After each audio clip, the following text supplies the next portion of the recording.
is going on, members of the No Bot Zone CFM? This is the Professor coming to you with the Week 6 edition of the Professor's Corner. This time I'm coming to you from my basement because it is literally the only quiet place in my house right now where I can get this corner done. So, first of all, guys, I want to make sure that everybody's submitting their camps. Those camps are in the mid-season section. Make sure you're putting your camps in there. That's going to help your team out. It's going to help a couple of your players. You know, if you're doing the starter superstar camp, that's 2 camps. Keep that in mind. Boost your guys, get them to have abilities if you don't have enough ability players already, or send 3 guys to camps that each count 1. Send 1 guy to 3 camps that each count 1. But make sure you send those camps in. We're going to do those as soon as we go from the week 7 to week 8 advance. So the week 7 Professor Corner is not going to be out before the camps go into place. So make sure you're putting your camps in so they can be adjusted for you guys before we go into week 8, or before you play your game in the week 8 season. So, all right, guys, we're going to take a slightly different approach to this week's Professor's Corner. And this is solely because this week was loaded with so many good games. So we're really just going to do breakdowns of most of these games with a lot of clips, at least clips that were submitted, and we're going to go from there. So, guys, we're going to start with my game.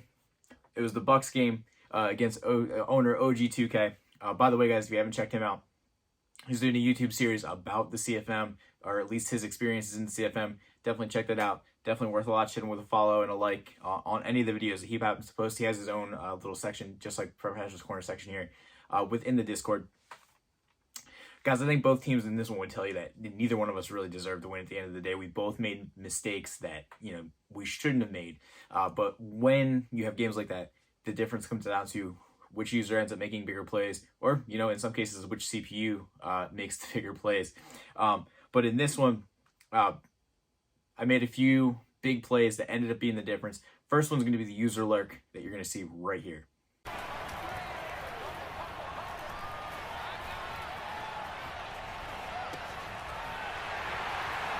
Now, he would take that one back for 6, and that would be the first score of the game. We would trade scores back and forth. Both QBs end up going for over 300 yards. 24 points were scored in the final 5 minutes of this one, so it got really, really crazy towards the end. Bucks took the lead. They went up 24-21 with about 1:23 left. Jordan Love, again, in clutch time, would drive down with 7 seconds left, and this would be the play that decided it all.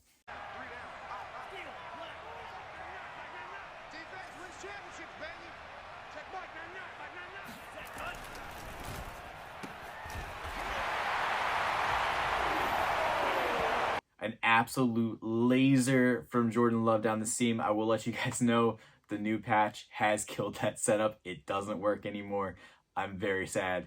But hopefully we'll be able to find a new setup for the red zone. We take the win there, 28-24. All right, moving on to our next game. We got the Jaguars at the Dolphins. The most underrated man in the CFM, Stop Griping, is just continuing to dominate. 29-8 here. He's just going to keep winning games week in and week out.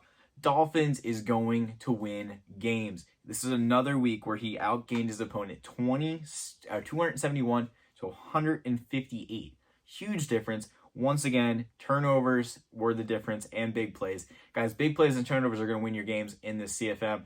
Make sure you cut down on your turnovers. Don't turn the ball over. You will win more games. Chiefs at Washington football team. Chiefs has been a victim of, I think, a little bit of bad luck. He had Mo way down in this one for most of the game. He was dominating through the air. He threw for 328 yards and 3 touchdowns in this one. But he has a tendency to give up the big play because we get used to being pressing in MUT, and you can't press this year in the CFM. You're going to get burned. He gave up 2 touchdowns pressing. Mo goes for an onside kick with about just under 5 minutes left in this game, and a wild play ensues. Take a look here. And the Chiefs are going to make the... And the ball is knocked out. And it's Washington that scoops it up. So Mo recovers, drains the clock, kicks a field goal with about 50 seconds left, and Mo claims the victory in this one, 34-31 Washington football team over the Chiefs. Moving on to our next game. Guys, this is one where I would really love to have some clips or something that happened out of this game. Rams and Giants, 31-30. I'm pretty sure that Giants takes the win 31-30. I'm pretty sure they were up big at some point, and I think the Rams came back and made this one pretty entertaining. It was 584 yards through the air and 6 total touchdowns in this one out of the quarterbacks.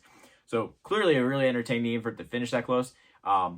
Guys, write your write-ups, do your team updates and get those clips out there so we can have a more thorough and fun Profs Corner. All right, Colts versus Texans. Now, Colts is perhaps the most savvy or irrational, depends on who you ask, trader in the whole CFM. But now he's showing up on the sticks, guys. This man has won a few games. I think he's 5-2 he's 5-1 through week 7, or 4-2. Sorry, 4-2 through week 6.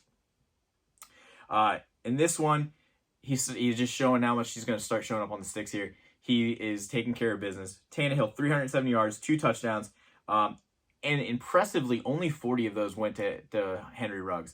So, well done there out of him. He's not having to use explosive guys to create opportunities for his receivers and for his quarterback. And also, he forced 5 INTs in this one. So, looking really good there for the Colts as we move forward. Bengals at Lions. Boys, the hype was here. This was the hype game. This was the game of the week. There was the hype video leading up. There was trash talking before. There was trash talking during. There was trash talking after the game. It didn't stop. It was exciting all the way. Except for, we were there for the lasers. And we got a defensive battle. There was only 380 total yards in this one, in a game where we thought the ball would just be flying all over the place. Aaron Rodgers was held in check, 180 yards and 2 INTs. Burrows was, I believe, under 200 yards and 2 touchdowns, no INTs there. And realistically, that was the difference in this game. Seals controlled, most of this game, and the scoring in this game was capped by Antonio Gibson looking like Derrick Henry. Take a look here. Breaker. They'll run with Gibson. Trucks over him. Able to fight through. And he bowls his way into the end zone. And that was it. That was the demise of Stone Mountain. We'll see if Reezy will be able to get it back on track. Seals, again, looks dominant. Moving on to the Bears and the Packers. Oh, by the way, Bengals 21, Lions 10 in that one. Bears and Packers. Bears gets out into a hot start on this one, scores on the opening drive. Packers turns it over in the red zone on the next drive, and then Bears hits this play. Here's Allen to throw it. Rolling to his right. On the run, he'll let this go deep right side. So Bears jumps out to a 14-0 lead. He's looking like he's firmly in control. Packers battles back in the second half, and then Bears does, Haji, sorry, buddy, but you do what you do. Josh Allen throws a late interception in the fourth quarter. Packers tie the game. It goes to OT. In OT, the Packers get the ball. They're driving, I think, a little bit. 4th down, throws an interception. Bears go down. Bears score. Bears win. Bears are looking hot right now, and they take the win 27-21 in this one. Chargers at Ravens. Jay Corbs, my guy, showing up, showing out in the biggest Madden game in your life, in the most people you're going to ever play Madden in front of. The OG Master Negotiator showed up on the sticks, boys, and we were there for it. Really exciting stuff here. Again, guys, the turnover battle was the difference here. Jay Corbs turned it over once.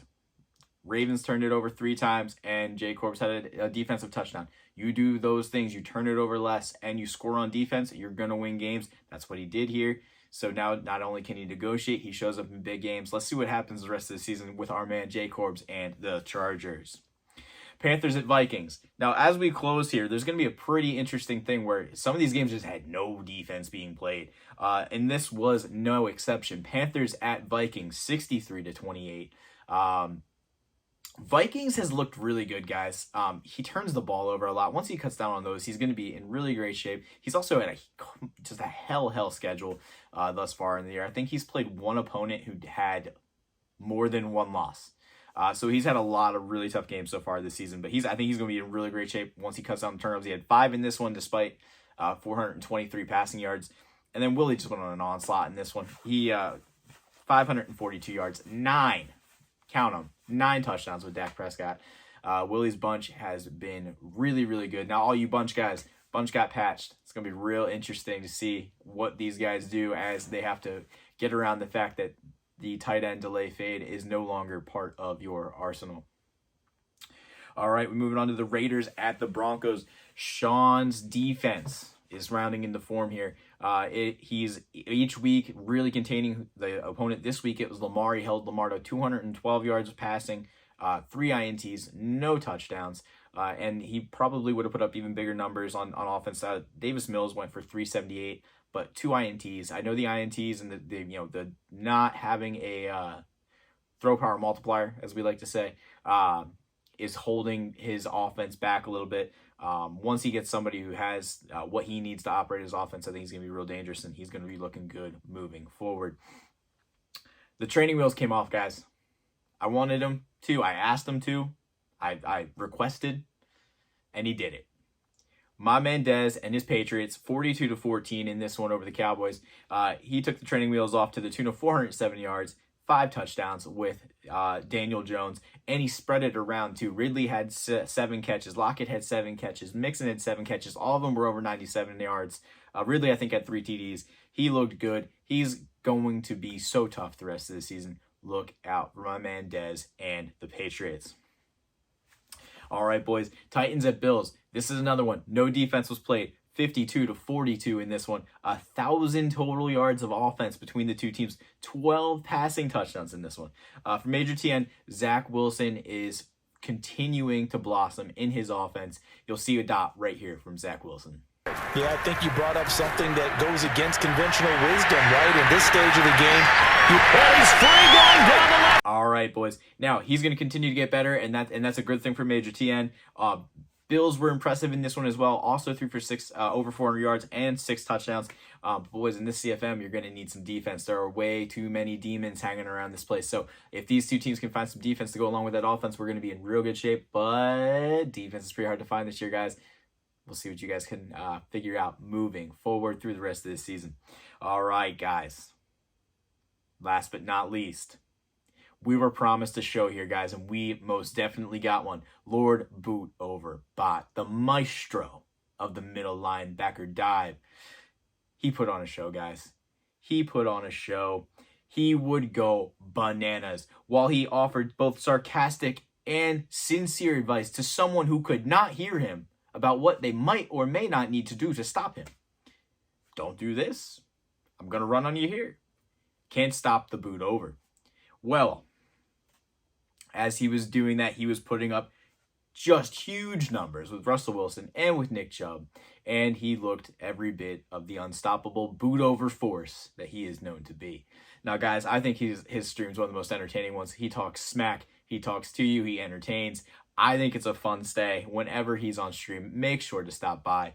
But the Cardinals were downed in this one by the Browns, 76-14. For the love of God, somebody stop the boot over, please.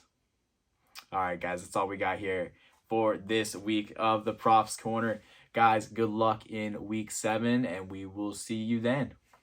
Peace.